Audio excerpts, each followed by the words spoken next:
The first thing I would feel is this complete relief. I have never felt like that in terms of outside influence. I think social media increases this to beyond the maximum, beyond what is healthy, what is normal. I had the opportunity to really develop an awareness and a presence in my own life, self-driven and self-intentioned. Hi, I'm Aliya. I have been off social media for the last year, and I just recently went back on it for the first time. So let's talk about it. SoMe or NoMe? I don't freaking know. For me, it started with my sister, actually, who used to take social media breaks every few weeks. No Instagram, we didn't even have Facebook at the time. I only have that for Marketplace, to be honest, now. But anyway, no Instagram, no Snapchat, no YouTube, no nothing. You get me? No, nothing. And then at some point I copied her. I did that.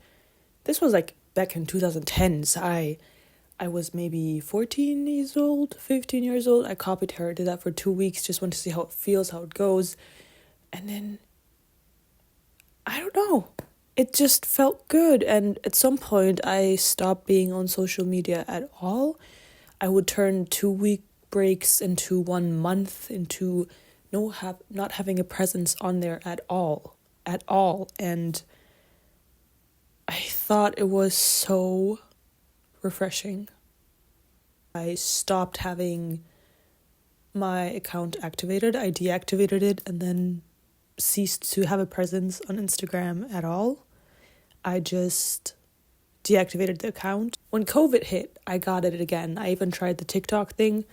Yeah, that was a fun little phase, I'd say, but then I just went down the rabbit hole of doom scrolling all the time, and with lockdowns, I used to be on there till 3 a.m. sometimes. But eventually I always ended up deleting it again and again and again and deactivating it and being off it for months on end. And this is my second time I've been off Instagram for a year. Honestly, I think Instagram has become a way of social networking, which, has a good sebeb. It has a good purpose, but at the same time, I cannot help but feel like it's not about how people always say, I just want to stay in touch. I just want to see what my friends are doing. Honey, if you're meant to be friends with someone, you will stay in touch no matter what. So I just want to make that clear. You will stay in touch with whoever you're supposed to stay in touch, whether you have social media or not. And that's just a fact. I had to re-download Instagram because I needed to check out some profiles of artists who went to university I would be applying for. And my friend sent me their link, so I reactivated my account just for this purpose. And every time I've had to go on there just to look at these artists' profiles, I dreaded it. The first time I would click on Instagram, I hated how I felt. I did. And today I had to go on Instagram again. It's just such a thrill, you get this rush going through your body where you're like, let me see. I want to know what these people posted. I want to see what my friends have been up to that are not living in the same place as me anymore. But also, does that make them your friend? Friend is someone that, has some sort of presence in your life. A friend is someone who you stay in touch with in one way or another, whether there's a month, week, or maybe a few years of a break. But also seeing the profiles of people that maybe you went out with once or twice, or people that you went out with for a point in your life, it's like, I don't know. I don't feel like I need to be seeing that.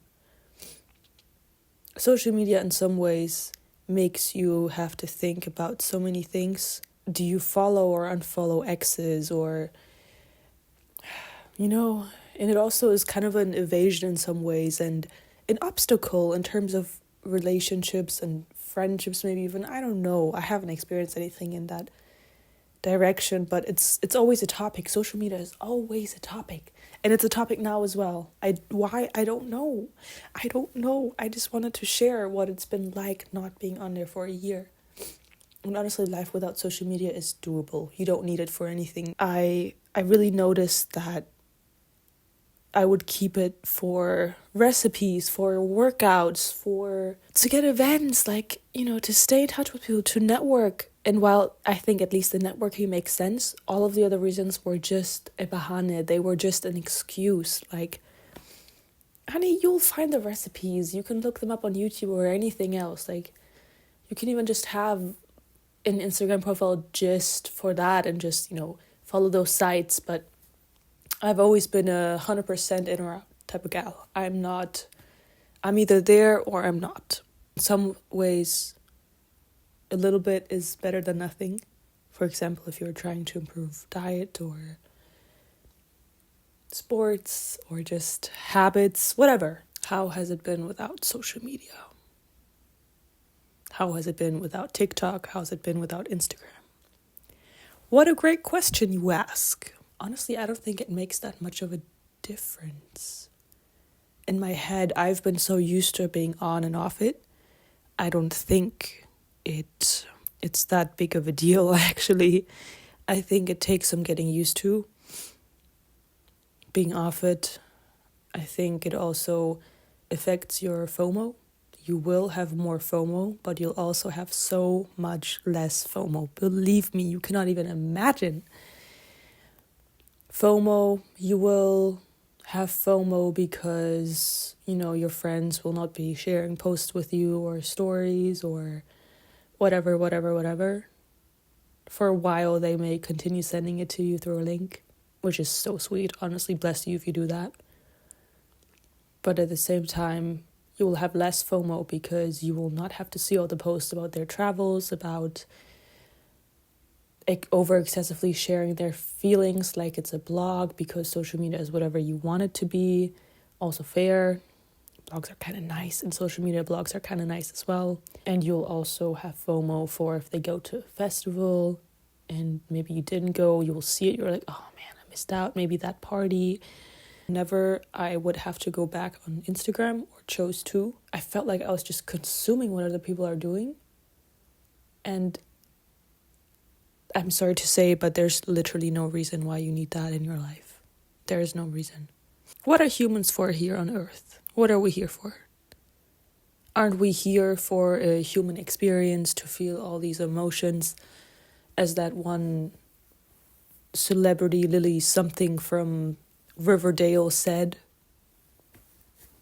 If I started out as this celestial being, this just energy, and the universe or God or whomever said, hey, do you want to go to Earth for an incredibly short amount of time, like a blip, and experience every emotion that you could possibly feel as a human?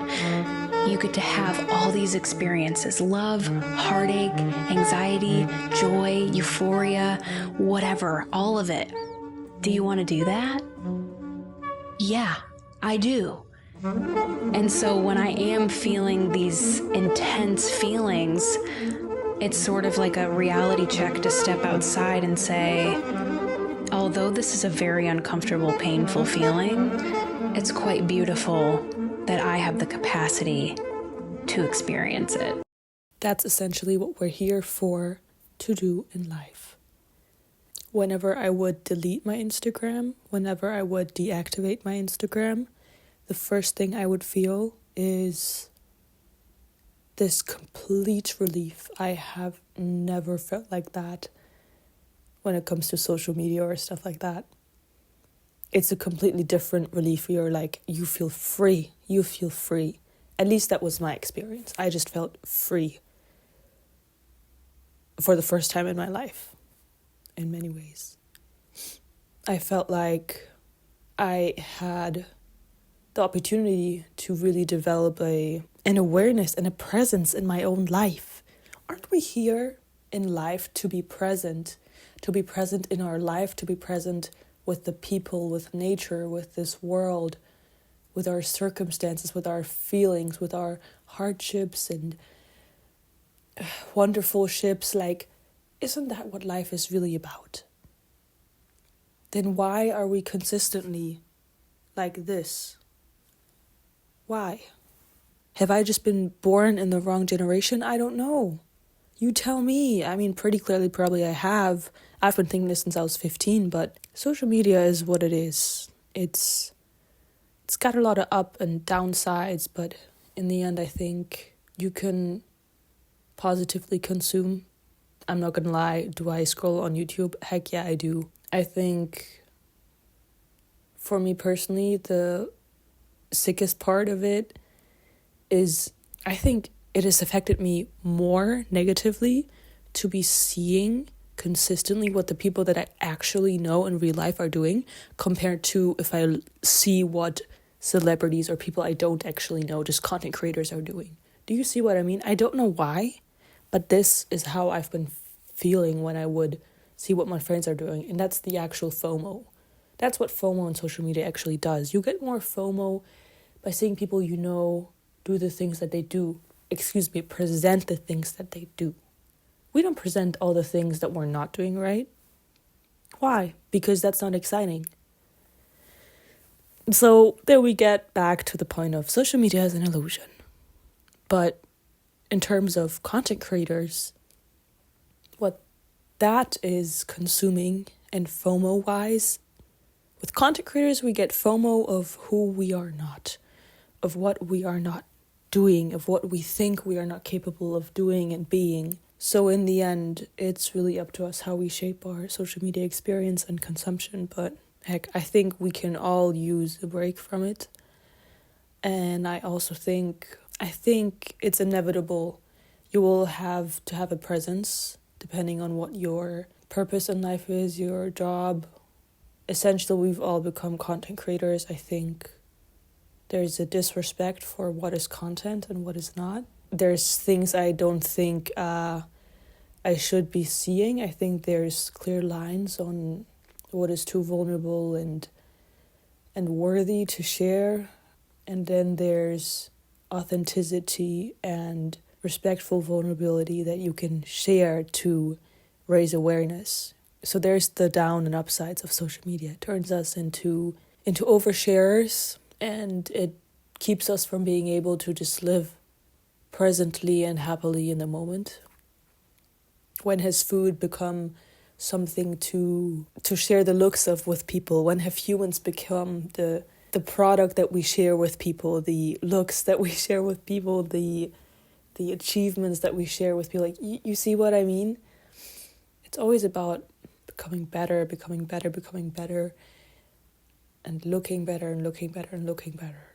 While at the same time, it can be about becoming better, looking better in a healthy way. It's such a blessing and a curse, I think. But in the end, I think, for me at least, it has influenced me in negative ways. I don't think I need or want to be influenced. I would feel like I had no control over my consumption, about the effects it has on me as a person, on my life, on my wants, and my beliefs and disbeliefs. So essentially, social media has a lot of power, and it's, when they say, what you pour your energy into is what you'll become, or something like that. Keep that in mind when you think of social media. My deleting social media for a year 2 times now, and months over and over again before that as well, has not really been with any intention. It's just been a pure rush of relief and enjoyment of how life is without it, and how I personally believe we as humans are meant to spend it. What do you believe? That's up to you. What you decide to do is up to you. But this is what it's been like for me, and this is how I feel about it. I feel like I've been able to just be so much more self-driven and self-intentioned, because like I said, you will have these effects, these influences coming from the outside, which we have either way. But I think social media increases this to beyond the maximum, beyond what is healthy, what is normal. What about us? What about what is in here? What about that? What about what is in here? Here. Do people know what they want anymore? I don't know. You tell me. Anyways, thank you for joining this Spoken Corner. I hope you're well, and control your consumption and make it positive, make it a good experience. Lots of love.